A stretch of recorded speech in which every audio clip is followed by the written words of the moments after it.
It is member-supported Hawaii Public Radio and all things considered. I'm Dave Lawrence, and a really exciting a reunion of sorts is happening right now. I'm over at the Blue Note in Waikiki, where this group of gentlemen are going to be playing until Sunday night. It's Earl Klugh and his band, and that means Al Turner on the bass and also band musical director, David Lee Spratley on the keyboards, Ron Otis on the drums, Tom Braxton right here with the sax and the flute, Earl Klugh himself sitting next to Tom, and a real pleasure to have you guys back. Thank you, everybody, for being here. Brother Earl, great to see you in lovely purple. My general manager would like that one. Oh, yeah, this is great. This has been a lot of fun. This is probably the best show over the last, when you say, David, like over the last... Say that again. This is the best place in the world. Yeah, that's what some of the ladies were saying earlier too. I mean, how can you go wrong when you're coming here? And also, I got to think right now in terms of the band, and certainly for yourself, the Earl Klugh's Weekend of Jazz is coming up really soon, right? And that has to be a very important moment. It's George Benson, David Sanborn, just some of the guests this year. Is something like that you? I mean, how did it get started? And is that something that just you get excited about, or you get nervous about? Oh no, I'm never nervous. No, no. I unless something happened. Which happens in life sometimes. What's that? Mountain at 80 miles an hour. How do you come up with the cats who are going to do that? Is that like more of a management thing, or do you personally say, I want to have you reach out to them? How do they end up on that bill? Oh, well, we've been together for such a long time now. It's just we have a really great band, and we've been performing and all over the world all of these years, and it's incredible, because every time you think about it, it's like, man, we went here, we do this, we do that, the other thing, and I'm like, man, yeah. Say that again, David. Make connections with people, and they ask guys if they want to come do it. And Earl has a tremendous staff, headed by Mrs. Everything. Yeah. And his Rolodex is probably pretty good. No, but Denise is Mrs. Everything. Right. And make something like that happen. Can't be too hard to make happen. She makes the rest happen. We do the music. She makes it easy for us to do the music. And his whole band is going to end up being there too, backing you up. I'm assuming. Yeah, you're going to be playing there. Yeah. Oh yeah, for sure. We're going to have a wonderful show. I'm really excited about it because we don't get a chance to do these type of things all the time. So what we try to put things together. If from time to time, we're doing something or somebody falls out or somebody comes in, but pretty much we have like a solid band. It's amazing that a band like that you can be that consistent over time, and I think I'm really proud of everybody in the band. I'm blessed with that. That is truly wonderful thing. You're very blessed, and you got a wonderful group of guys. Mr. Atomic Dog? I just want to say, too, well, since you said that, I got to go, woof. But I just want to add that these guys, these awesome players and stuff, Earl knows them personally as well. So they're playing because Earl is there. They're coming to the Weekend of Jazz because he's there. You know what I'm saying? Yeah. No, I totally do. It's like a big reunion. I mean, there are people that don't miss this thing that have been there every year, and everybody gets together. Everybody knows everybody. I'm talking about the fans. But then it's also great for the musicians to see everybody as well. So it's a real happening. So you're saying a lot, if I can reinterpret that, a lot of the people who come to this, it's such a remarkable experience, they make it sort of an annual event for themselves. Yes, some people even do the Colorado one and do the one on Kiowa Island. Right, in South Carolina that happens, and that's like a fall one. So you have like a spring and fall, right? Yeah, I was looking at the site. And speaking, Mr. Braxton, you got the next chapter, latest release, and then I hear there's a new collaborative side project. I was taking a look at some of the stuff that you've got going on. The Other Side, you want to shine some light on that? Yeah, it's funny because I actually met Robert Sine, who's the trumpet player that we did this project together at one of Earl's gigs. He's a big fan of Earl, and we played in Columbus, Ohio. And he said, let's do this project together. And I said, that would be great, but I really don't have time to do it. But he kept after it, and it took us 2 years of sending tracks and doing things to have some fun. And it's great playing with a trumpet player. I mean, the sax and trumpet go way back to Diz and Charlie Parker and all the way back, Train and, Miles. So it was really fun to do something with another horn player. When's that coming out? Oh, it's already out. That one just came out? Yeah, we just got that one out. So it was released this year? Mm-hmm. Yes. Okay. So it's a fresh, that's what I seen, that it was coming out. I was looking at your bio, and we just had, I guess we should say it was September they were here. So about 6 months ago, EWF was in town. Every time they come through, Earth, Wind & Fire, Verdine, I've had Verdine on the show like 7 or 8 times or something over the years, and I was looking at your bio and I didn't know where it plugged in. I was hoping you could explain Philip Bailey and how you got to work with the voice, as they call him.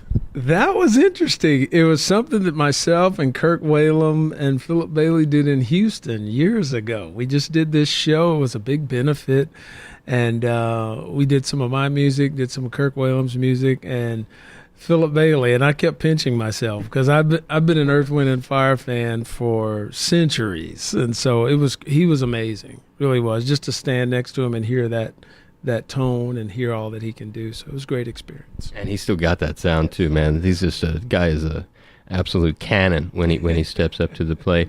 Al, when you're running Herd over, Al's a musical director, and it makes me wonder, can you kind of shed a little light? Sometimes you see that with bands. You'll like Mark Rivera from the Billy Joel Band. He's their musical director, and I've gotten to pick his brain a little bit about that, because it's a very different band than what you're doing. But explain a little bit of what goes into being the MD of a band. Well, big musical director, I'm sorry about that. You kind of just make sure that everybody's on the same page. These musicians really don't need much direction, because we've been playing together a long time, and the music is such a great joy to play. But usually any cues or things like when we start the song, making sure everybody starts the same thing. If there's an audible, if we change a song in the middle of the show or something, we make sure everybody's on page. Did I say something funny?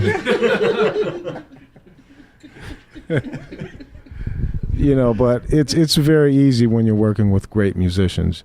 And, being a musical director can vary depending on the artist, so. But Earl's music is such a joy to play. There's not much that I really need to do. So the thing I'm a huge James Brown fan. Sometimes when I've watched the classic videos of James, and there would be somebody would make something wrong, and James during the course of the song would turn around and be like, "You got that wrong.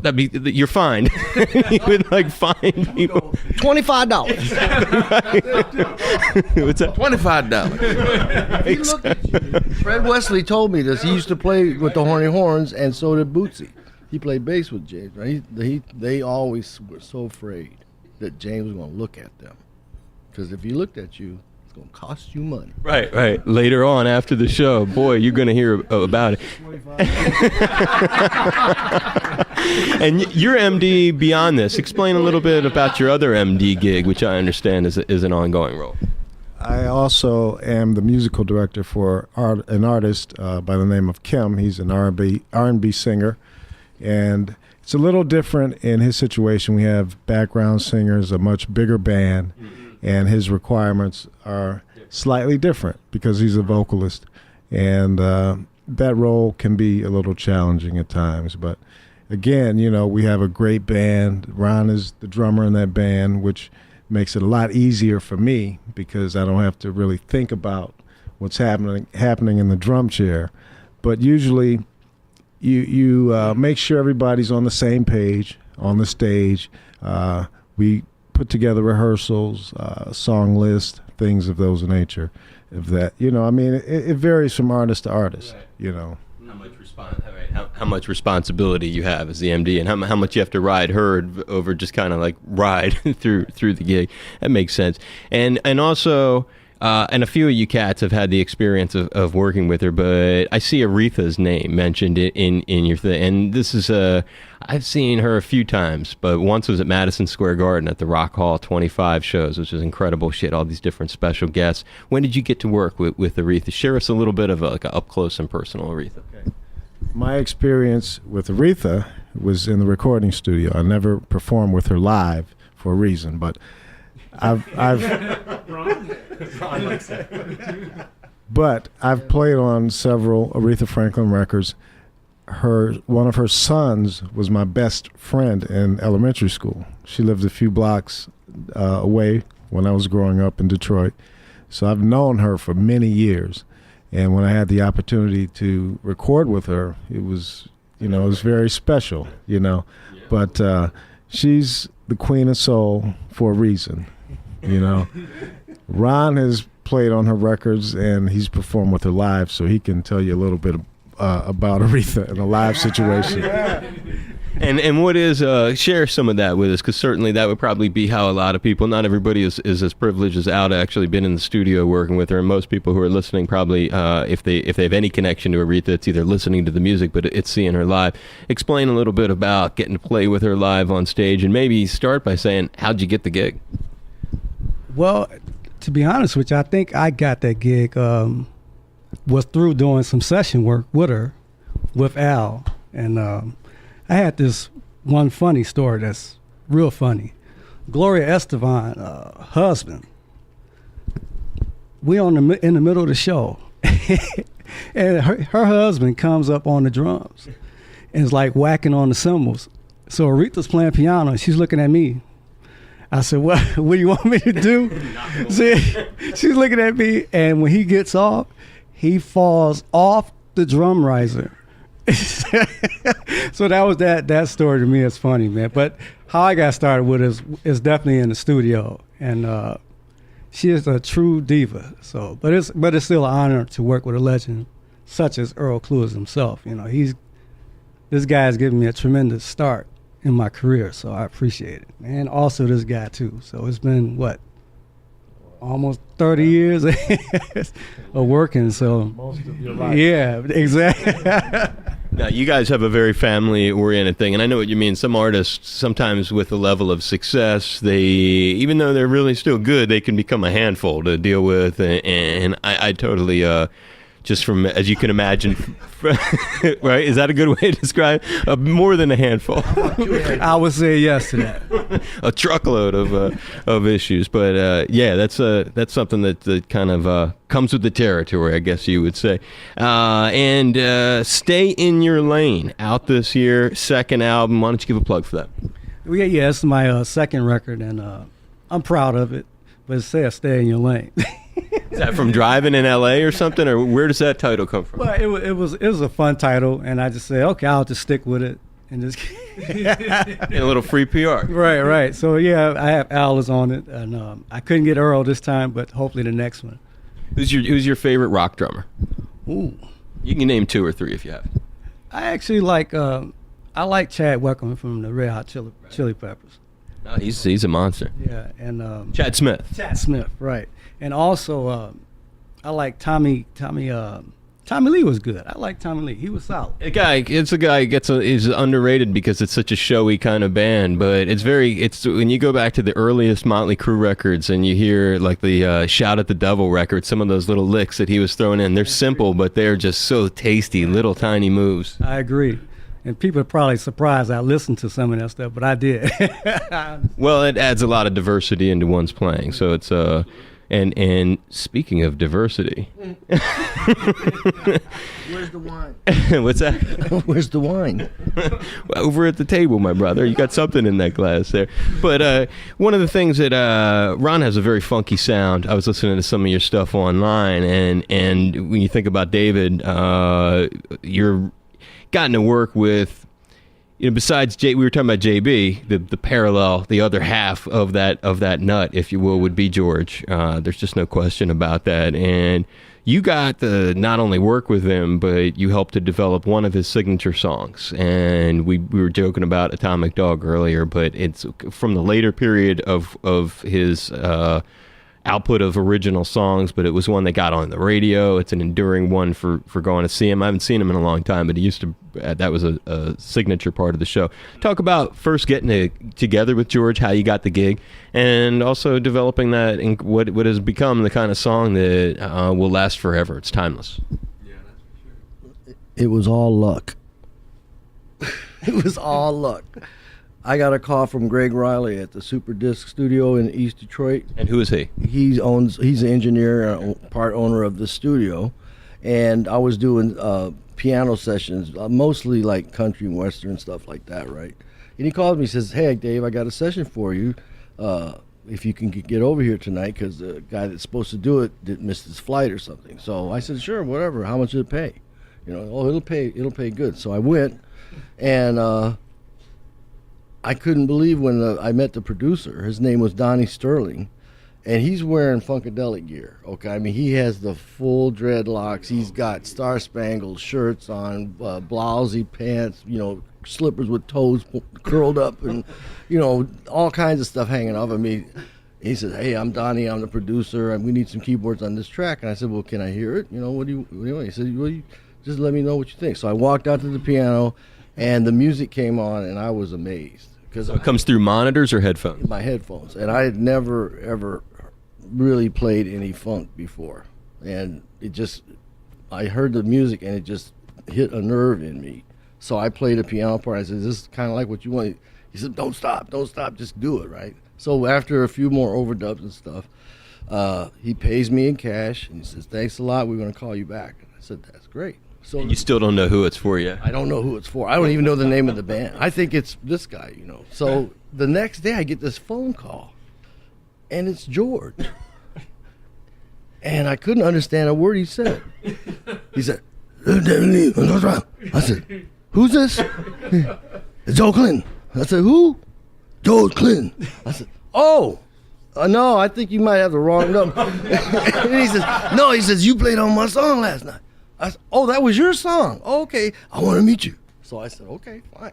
So he gives me an address. It's in Southfield, which is not too far from where I was living at the time. And I go knock on his door, and he opens the apartment door, and the apartment is empty, completely empty, just carpeting. And he's wearing a sheet. He's wearing a sheet. And no surprise to George fans. That or a diaper, it would all fit into the... He has nothing else on. He's just got a sheet with a hole in the middle, and he draped it over that was his clothing. And he says, "Man, I love what you did. I want you to do..." And we hung out for about an hour and a half or so talking about the music and what he was going to try to do. He said, "I got this big record deal coming. I got to produce 7 albums. I need tracks. I need people to play on the stuff, and we want you to do it." So I said, "Hey, I'm your man." And next thing I know, I was in the studio like every day, just cutting tracks with all of his different groups. He had Parlette, he had Brides of Funkenstein, he had Sweatband, Bootsy, and Funkadelic, and Parliament. So I was busy. Cutting tracks for all of them because they were all sort of mingled together. One day in January, back in 1983, it was snowing one night, 6 o'clock at night on a Sunday night, and I pulled up to United Sound, which is that's Aretha studio. By the way, I play with Aretha too, but I don't want to talk about that. Anyway, so it was a snowy night, and I had no idea what I was going to do. And I go in the studio. Mike Acapelli was the engineer. I says, "Man, let's throw the Man in the Box on the tape." Man in the Box was a rolling drum machine. Back then, the drum machines weren't programmable yet. Okay, there was no MIDI yet, which is MIDI, musical instrument digital interface, and there was no technology yet. So we said, "Well, this is so boring. Let's just flip the tape over and do it backwards." And that was the beginning of the song, and the rest of the song just came out of me. I was done in like 4 hours, and then George walked in. Oh man! And then the chaos really starts when George rolls in. He was shocked. He couldn't believe the music. He couldn't believe it. And I think he was also because he he was like pretty stoned. He was, I mean, more than normal. So Gary Scheider, the other guy, co-writer with me and George on the song, we both stood on either side of George and held him in front of the microphone because he was so stoned. He kept moving away and swinging and being dizzy and stuff, and he just started saying these lyrics, which, business dog. Gary Scheider, man, Cosmic Slop, the guy looking down on us for sure. And did you get to know Bernie during those years too? Bernie is. On the live show, I got to play with him, and that's where I learned a lot of my funk stuff. Watching him, he's a genius, a prodigy. May he rest in peace. Yeah, no doubt. I got to spend like an hour sitting there interviewing him one time in New Jersey. I'll never forget it as long as I live. But Bernie Worrell was, and Gary, they're both real heavy guys. Earl, as we go to wrap it up, you got a wonderful group of guys. I love hanging with you guys, and really special vibe, and you can feel the love they have for you. You can see it when you watch them on stage. Just one final question. Your latest album, the Handpicked, you haven't done anything since then that you're sneaking out, or maybe you got it in the studio, but Handpicked is still the one that's commercially available. Local artist is on there, is also a good friend of mine, Jake Shimabukuro, and guy's got a huge heart. We just did a benefit for homeless to try to help. We have a huge homeless epidemic here in Hawaii, the worst in the United States. And Jake came to the studio, we did a show for about 75 people, raised almost 10 grand for the homeless crisis. And I was looking at the record and listening. How did it end up, if you can? You guys are covering this classic from the Eagles, Hotel California, and just if you can, just share some memories of getting to work with Jake, who's our hometown hero. Oh yeah, Jake is one of my best friends. He's a great guy, and he. What do I want to tell you? He gets a kick out of me, and I don't know why, because I'm playing my guitar, and from time to time, we were we did a little thing in the studio, and I really enjoyed what he was doing, because it's like a lot of times everybody has a different way of playing, and Jake was just I was just fascinated by the way that he plays, because it seemed like it wouldn't go that way, and so it was frustrating. So we sat there for another hour, and then he finally started telling me about some things that I could do if we put it together. We did a couple things pretty nice. So so I love that. Yeah. Yeah. Yeah, he's a special guy. Sorry about that. He's a very and diverse guy. He can fit into just about any. I mean, he can shred on stage with a metal band, or he can kick back. I mean, he really can. I mean, guys from Megadeth that he's hanging with and stuff. He's a one of a kind musician. Well, it was a pleasure getting to talk with you guys. I love it that you're back in town. I hope that you make this a regular part of your life, and that you'll come through. Say it again. Oh, yeah. We would like that a lot. It's great to come here. It really is. Yeah. Oh, it's wonderful to have you guys back, and it's the Earl Klugh and the band through Sunday at the Blue Note in Waikiki, and a great pleasure to have time with all you guys again. Thank you so much for taking a little bit of time with me. Great to see you, David. Our pleasure, definitely. Ron, you stay safe, brother. Right. Yes, sir. Thank you. Stay in your lane. Thank you. That's a good plug there. Al, God bless you, man. God bless you. Thanks for having us. Sunny day. It's wonderful to have you here. Big Tom, thanks, brother. Thank you, Dave. It's always a pleasure to see you. Yeah, it's a pleasure to see you too. 9 CDs. Earl, stay safe, and thank you. I really do appreciate it. Oh, thank you so much. This was really a lot of fun. Really glad talking to you. You're the man. God bless you.